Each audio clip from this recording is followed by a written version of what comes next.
Hi, everyone, and welcome to the Workr Being podcast. We are taking a small hiatus to regroup around some exciting things that will be coming to all of you very, very soon.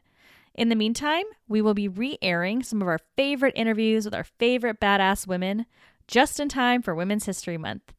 As always, you can find us on our website in the meantime at workrbeing.com. You can email us, contact@workrbeing.com, and you can join our brand new community to have deeper conversations about workplace wellness at workrbeing.com/community. Enjoy the awesome interviews we have scheduled for you, and we'll talk to you all soon.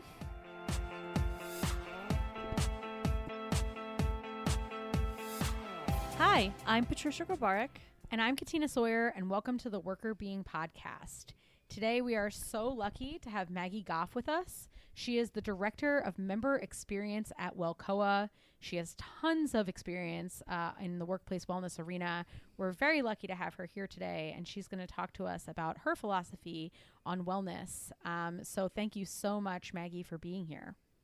Oh, it's such a pleasure. I always enjoy my conversations with the two of you. Yeah, we love talking with you too. So we're super happy to have you here. So to kick things off, why don't you tell us more about your work at Welkoa, kind of what you've been doing on a day-to-day basis, and talk a little bit more about your definition of wellness, both yourself and as an employee at Welkoa. Yeah, so my role at Welkoa is really to just as my title says, look at the member experience and make sure that our members have all of the things that they need and that we're responsive to that and that their experience with us is a meaningful one. So I sign a lot of my emails, I'm looking forward to supporting your success. And I mean it because that's what I really understand my role to be, is to support employers and vendors in their role advocating for others. So you asked me, what is my, philosophy around well-being? And, it has, I have been in corporate wellness my entire career. My education is as a dietitian, and I've worked internally for organizations. I've worked as a consultant, and I've even worked in the vendor space for a biometric screening company. And, initially, I really understood population health or wellness to look like implementing interventions to support the health of others so that everyone could kind of be thriving, and that looked a certain way. And I had this really pivotal moment in my personal life where my marriage was a mess. I was suffering from postpartum anxiety that had gone undiagnosed for about a year. And I was additionally, outside of my values and my work. And so, thinking about even just our values and our work is not something that I would have previously even talked about in terms of well-being, the way that I had traditionally or conventionally considered it. So I had this moment where I was like, all of the things that I would have done to support others would not have supported me in that time. And that was a pretty serious rumble of like, what are we even doing here? Are we actually serving people in meaningful ways? And what, if the answer is no, then what should that look like? And so, I had 5 years of experience running my own business and just being a student, like being a student again of the whole thing and saying, what are other people going through? What would it look like to serve them in this time of need? And where's the science to back all of this up, right? And so I kind of backed into all of the IO psych world, which I wish I would have had from the get-go. But needless to say, I have really worked to evolve the way that I understand the work that we're here to do as employers. And so, what I would say now to individuals is that well-being is not something that you create a destination for. So you don't say like, okay, the healthiest version, the most thriving version of myself would look like this. So I'm going to create this strategic plan to get there, which is the conventional model that we're all given to think about our well-being, right? So we have all the images of the people who are living a better life than the one that we're living, and then we're sold the tool to get us there, right? And so instead, rather than thinking about something I have to work toward, where my well-being is not something I have with me all the time, unless I'm doing the strategic plan. Instead, my well-being is like a light that I hold inside of myself. And that light can be amplified or diminished on any given day by things inside of my control and things outside of my control. And so, in a lot of ways, my job is to take good care of my own needs throughout the day. And so sometimes caring for my well-being might look like showing up for a tough conversation with somebody in my life, or sometimes it might look like preparing a healthy meal. Either one of those things are meaningful, right? But both of them were simply something that I made the choice to do in real time to meet my own needs. And when we think about our well-being in that way, as something that's fluid and complex and dynamic, that makes population health work even harder, right? That makes corporate wellness even harder, because now you're serving, thousands of employees sometimes, who all have their own complex and dynamic needs that change on a daily basis, which ultimately means that as employers, our job is to offer a lot of supports in a lot of different ways, and to be flexible and supportive of our employees' ability to take care of themselves. And even before we do that, we have to trust that our employees actually want to take care of themselves, right? We exist in this model sometimes where it's like, well, we have to get people to take good care of themselves. And so we're going to create all this motivation to do it. People inherently want to take good care of themselves. We have a lot of barriers to do that in our modern world. So how can we first trust that people will take good care of themselves if we create a nourishing environment for them to do so? And secondly, how do we become flexible and responsive and needs supportive? So I really love everything you just said about the fluidity of wellness and how you've come to kind of that definition and realization. And it actually reminds me a lot about like work-life balance, right? Like people are starting over the past few years been talking about balance being really individualized, and it might look different from day to day, from year to year, from life phase to life phase. And I agree that wellness can look like that too, right? It depends on what's happening in that moment, in that day, in that week, in that year, as to what you might need to take care of yourself and get yourself into a thriving space. So I really love that journey. And when we think about workplace wellness, more specifically, what is it about the workplace that makes wellness particularly important in that space? And in your new role here in Welcoa, I'd love to hear what you're doing to promote that workplace wellness. Well, one of my first jobs really building programs for wellness was for college students. And I mean, I was probably in that job for 2 years before I actually really understood why in the world a university would care to help people from the age of 18 to 23 take good care of themselves. Like, they don't really have a thought about what health means at that age. And we feel pretty resilient at that age. And so, you come to realize that a university's mission is to create or to cultivate individuals, not just who are intelligent, but who are civically engaged and meaningful contributors to our society. And so, of course, we need for them to be able to care for themselves and to meet their own needs when they have them. And so all of a sudden it began to make sense. And so when we ask the question, why the workplace? Because we spend the majority of our life in the workplace. I mean, it's as simple as that. And people give their lives to the success of our companies. So the very least that we can do is ask ourselves the question, in what way can I make this a better experience for somebody who's giving of themselves towards my success, my goals, right? And I think when we think of it as simple as that, do we really need more justification?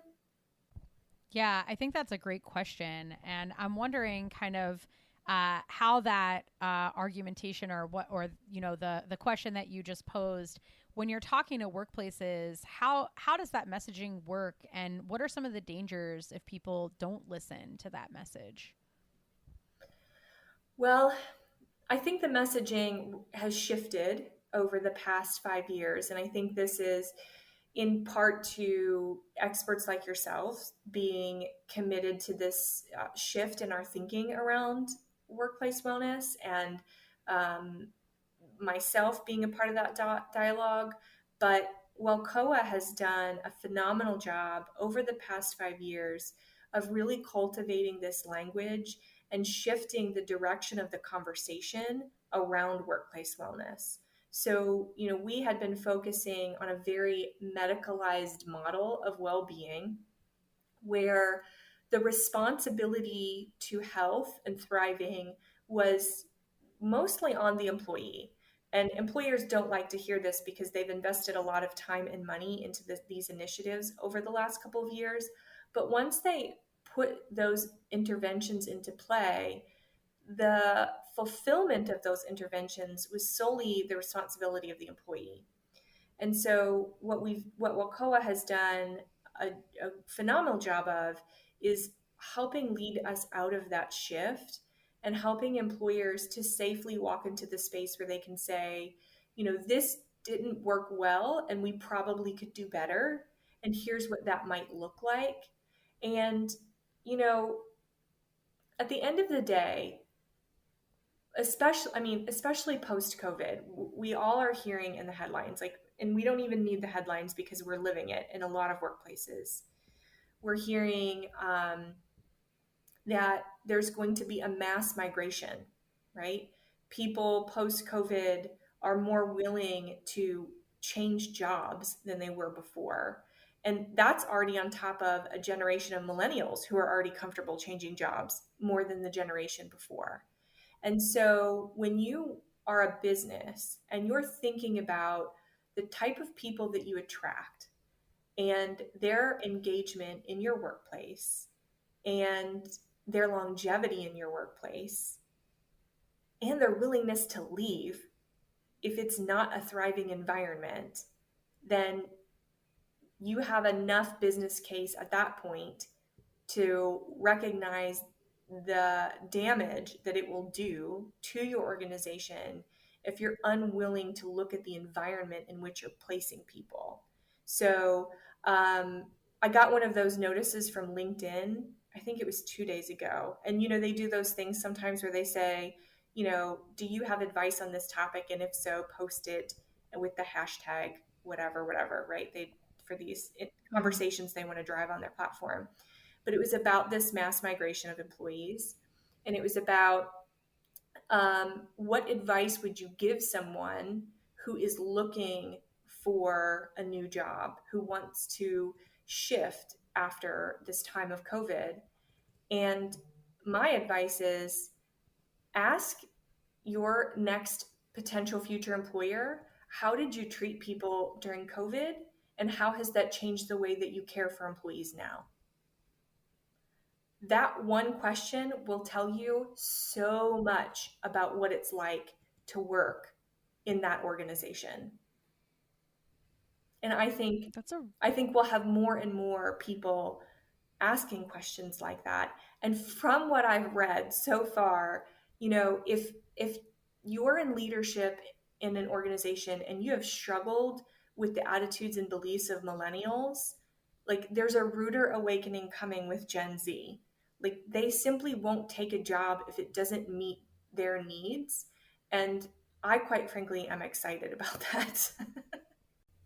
Yeah, so I completely agree that people are becoming less and less willing to put up with jobs that don't necessarily fit in their life too, which I think is the message that we all in this room talking today agree on, right? Is work should be able to mesh with both work and life. And you've talked a bit about the types of things organizations need to be looking out for, especially post-COVID, on why it's a problem if they neglect wellness at work, if they're neglecting making environments where people can thrive and not have the challenges,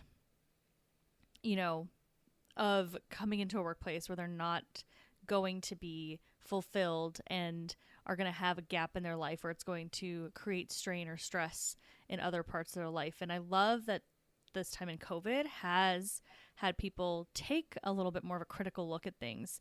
Not only employees, some organizations have done a really good job, as you said, asking that question. You can get an understanding as to whether an organization actually took the time to evaluate how they treat employees, how they function as a business, and made changes, and others didn't. So this whole idea of a migration just feeds off of the fact that there are some organizations that are unwilling to change, even when they're being smacked in the face with something that is telling them they have to change now.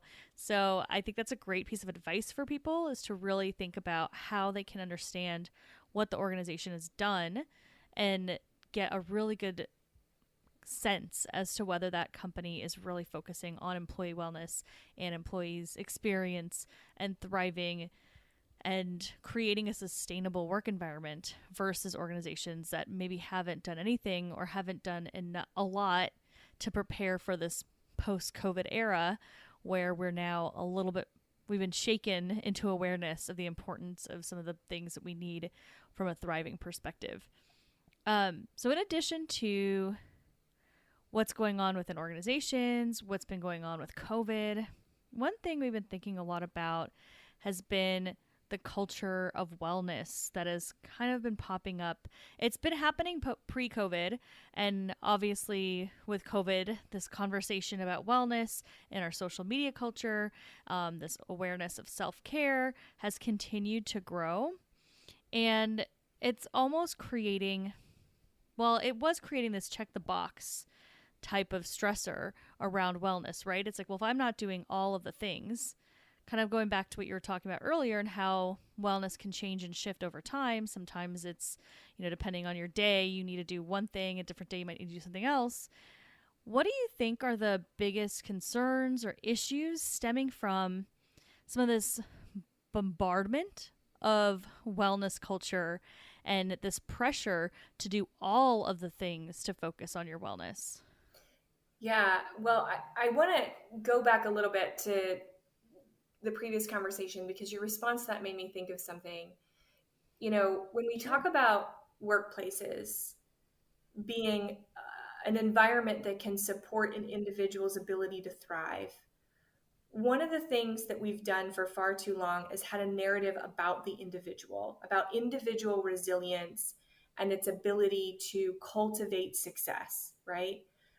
So as employers, we have exploited individual resilience, and that's just a fact. And what we have now are a group of people who are saying, I have done all of the things that I was supposed to do for success and thriving, and I'm not okay.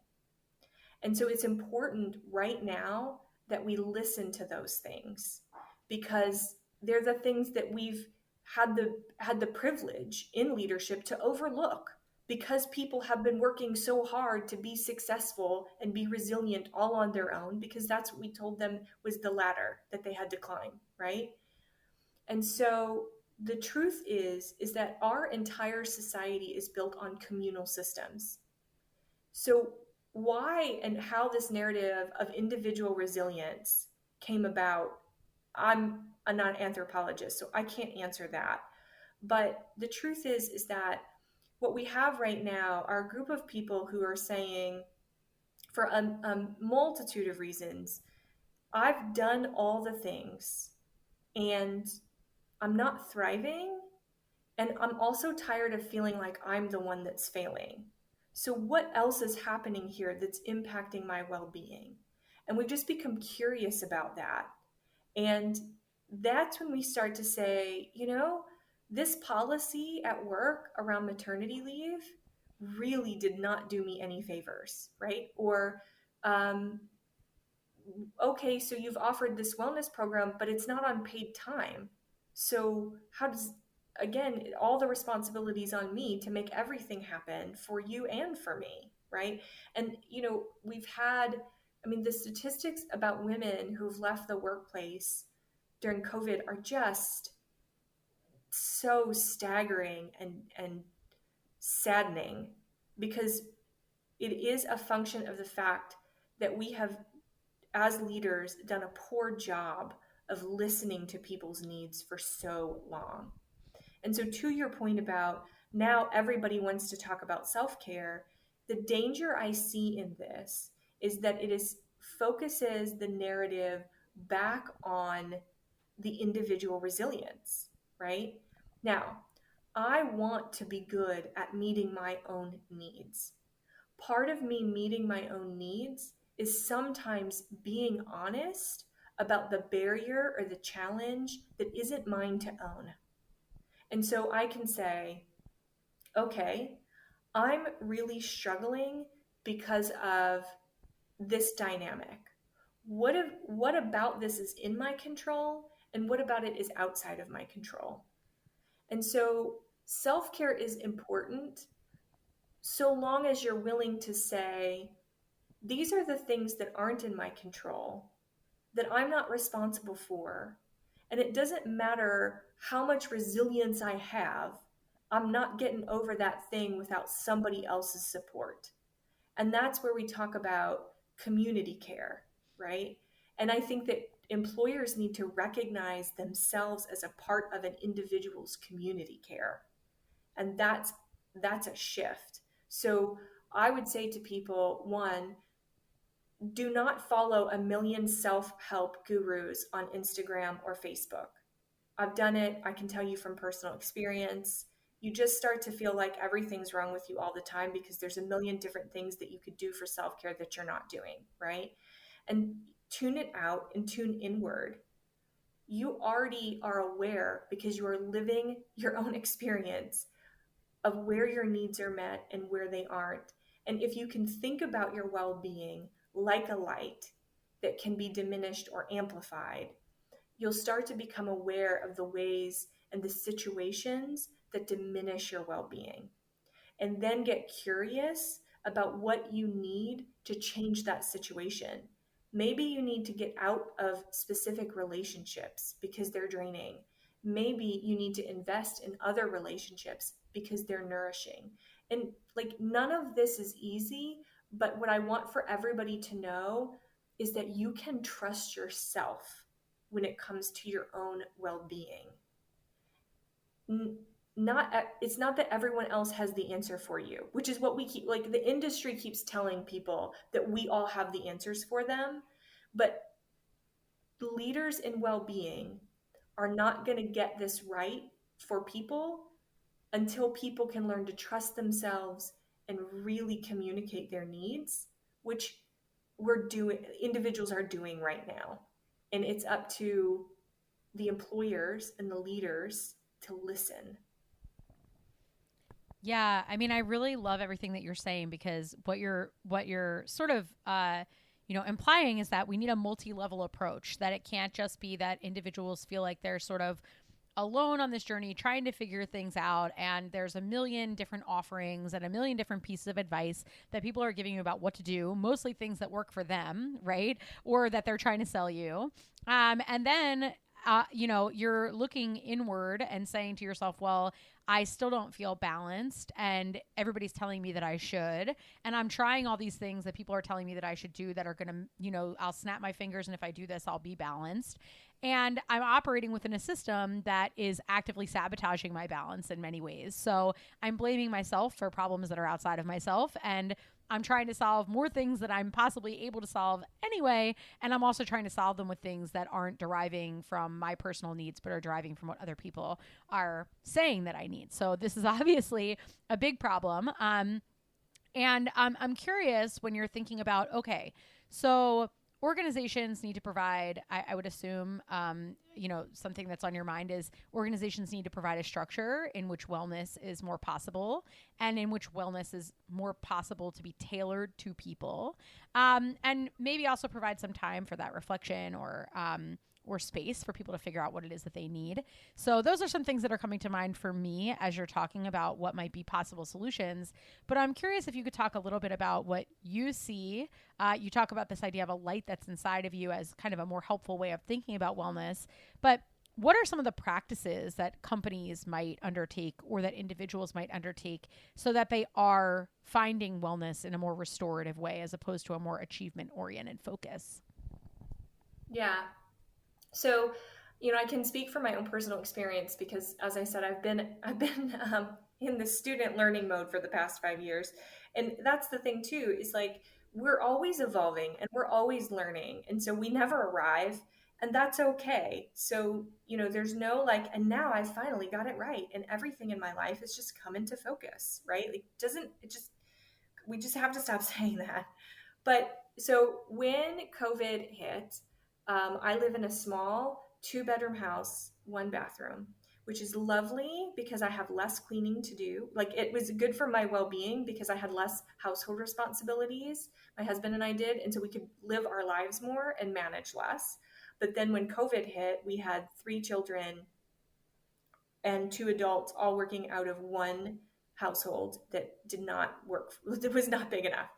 And so, my husband and I, after like the first couple of weeks, were totally frazzled.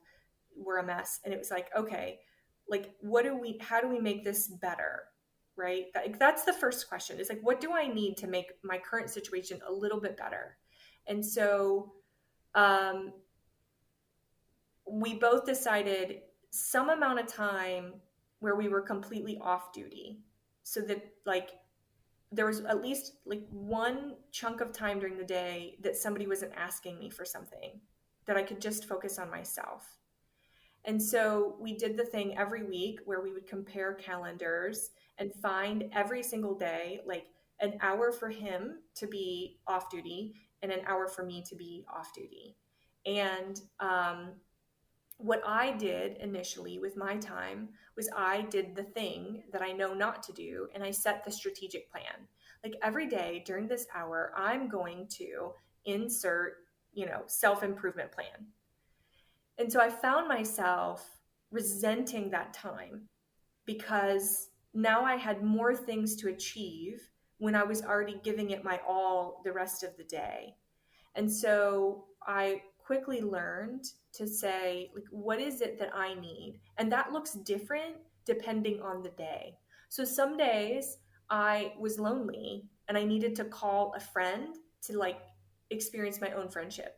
Some days I was like overwhelmed by the amount of social interaction that was not actually meaningful connection, right? And I just needed to be alone for a little bit and turn on some music and go for a walk. And some days I needed to do yoga because I didn't get to move my body as much as I wanted to, being stuck in the house all the time. So like this idea that what we need can be different on a daily basis and that it takes some amount of inward attention to our own needs is the first thing, I think, for individuals. And to not say every day during this time for my well-being, I will insert whatever self-improvement plan, right? So I think that's the first shift for individuals. For employers right now, there are a lot of different practices and policies. I mean, because of the disruption that we've just experienced, let's just say that the sky is the limit within legal bounds to serve your employees right now, right? We're seeing, I read one organization, they're a startup. They started in COVID, like they launched and COVID hit, and they grew substantially even despite COVID. So you've got a startup culture in the midst of COVID, and they decided that what they found out was that when one person on the team was going on vacation, they just came back overwhelmed because everybody else was still working. And so they instituted a model where at the last week of every quarter, the whole team goes on vacation. They're just off. And they've communicated that to their clients, and it's meaningful rest for the whole team. And everybody comes back nourished and fulfilled, right? So I wish I could say I read the article and I don't remember the company, but those are the examples that we're seeing right now. And so I've seen a lot of different things. I could go into a lot of examples, but here's the one thing I want for employers to take away right now. I see companies diverging in two different paths. One set of company is going, okay, what does it look like to bring people back? Or not back, but what does it look like to create work post-COVID, right? Now the restrictions are lifted. We can create whatever we want. What does that look like? And being in touch with employees about what that looks like, and building community around how we create work together going forward.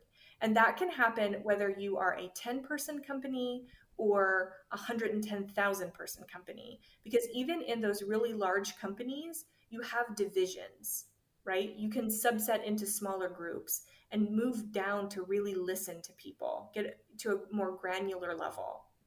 And then I see companies who are driven by leadership who just wants things back to normal because it's what leadership is comfortable with.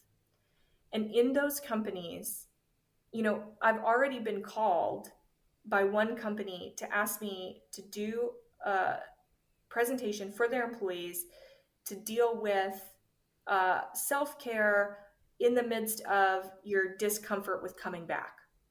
That's not how we solve that problem, right? Like, I can tell your employees how they can better meet their own needs and trust themselves and invest in some self-care. But if at the end of the day, you're putting them in a situation that isn't going to work and they aren't going to thrive, then you might as well not pay for me to come do a presentation for you.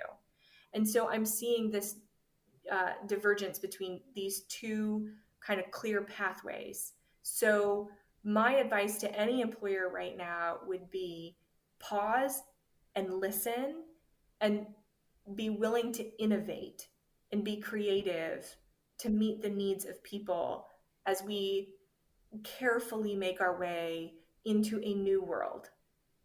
So I wanted to, I'm just processing some of what you said, and I think it's really important that organizations are doing that listening. And everything that you've mentioned there, like, I've seen it done well so far, and I've seen it done really, really poorly. And I think you're right. Like, we can't just be adding that burden to employees at this time. They've already been trying to figure out what to do from a self-care perspective all year. So let's not worry about that as an organization, and employers need to be really focusing on themselves and asking the right questions and actually using the answers to make an impact on what they're going to be moving forward with. So I think that's really great advice. I know we're getting close to time, so I wanted to give us an opportunity to allow you to kind of follow up on anything that we haven't talked about that you wanted to talk about, anything else you wanted to share with us. I think you've given a lot of us some great food for thought. I'm really excited for people to listen and think about this idea of wellness being more of a fluid state that is about your needs in the moment versus like an end goal. And I really appreciate that approach. Anything else you want to share about that, or anything else that you think we should be telling, leaders, employers that they need to be focusing on beyond what you just mentioned? Yeah, I think I'll close it like this. When you're a leader and you're in a situation where, someone like myself is saying, you need to take some time and you need to listen to people and you need to serve their needs. If that makes you agitated and uncomfortable, then you need to get out of leadership, because that is what leadership is. And so, it is our responsibility, if we choose to step into leadership, to do that hard work, even when it's uncomfortable. And one of the things I want to, bring this back to the leadership within this the people who do human resources and corporate wellness work, because, we have been the COVID command centers of our businesses. And what I value so much about my role at Welcoa is that I get to serve you. I get to serve the people who are doing this really hard work for their employees, or as consultants, or as insurance companies or brokers, like all of these people who are actively in our community, who care very deeply about the outcomes for employees right now. And I really appreciate the opportunity to care for your well-being. This is my leadership in this industry. And for all of you listening, if you're in that role, I'm really grateful for the opportunity to serve you. And I'm grateful for the work that you're doing to advocate for the people that you serve. Yeah, I mean, I think that this idea of having a legacy of wellness is coming to mind for me in terms of what you're discussing. It's like, what are you leaving behind as a leader? Not just, looking back after years and years of doing things, but like on a regular basis, what is the impact of your leadership? And you had asked the question early on, like, why not? What's the argument against trying to honor the humanity in people and that their wellness and well-being is important, and making that part of your leadership, I think is really key. So I really appreciate that you're calling that out. And I think more and more, I'm hoping that more and more people will find that compelling purpose for their leadership, or part of their purpose for their leadership in organizations moving forward. So I appreciate that a lot. And to sort of wrap things up of all the wonderful things that you said, we have a final fun question. So we've been talking about a lot of serious wellness related content and info. And so we have a fun question for you to sort of end things on. And it goes well, actually, with your theme of tailoring your wellness to yourself, because we're asking a question about what you find most useful. And maybe that'll change day to day, but think about it on average. If you could have free, unlimited access to any wellness-related, like practice, service, tool, like anything, for the rest of your life, what would you pick, and why would you pick it? A meal planning service, maybe a chef, depending how, eager I am in the moment that I was receiving this free, unlimited thing for a life. A nanny. And what would the third be?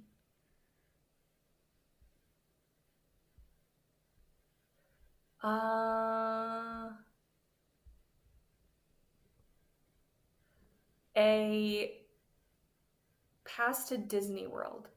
Ooh, those are good. I like that. I love that. Pass to Disney World, a nanny, and a chef. I mean, that sounds like a dream. I don't have a use for the nanny currently, but I will certainly take the chef in the Disney World. And then in Disney World, you can go see Mickey as a chef, which is exciting.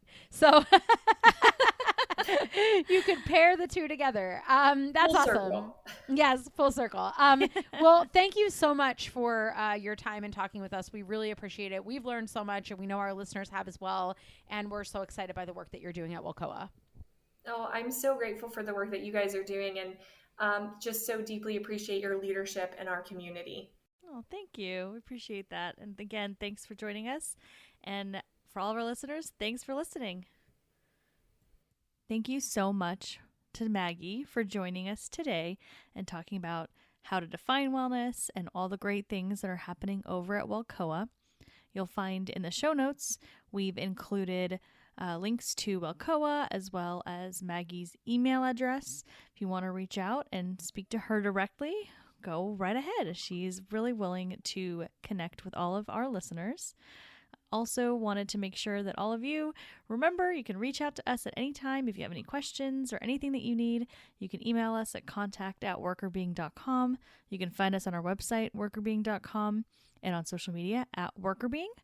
Also wanted to make sure you all knew we are going to be taking a little mini summer break, so there will be no episodes on July 1st and July 8th. We'll be back soon. Thanks for listening.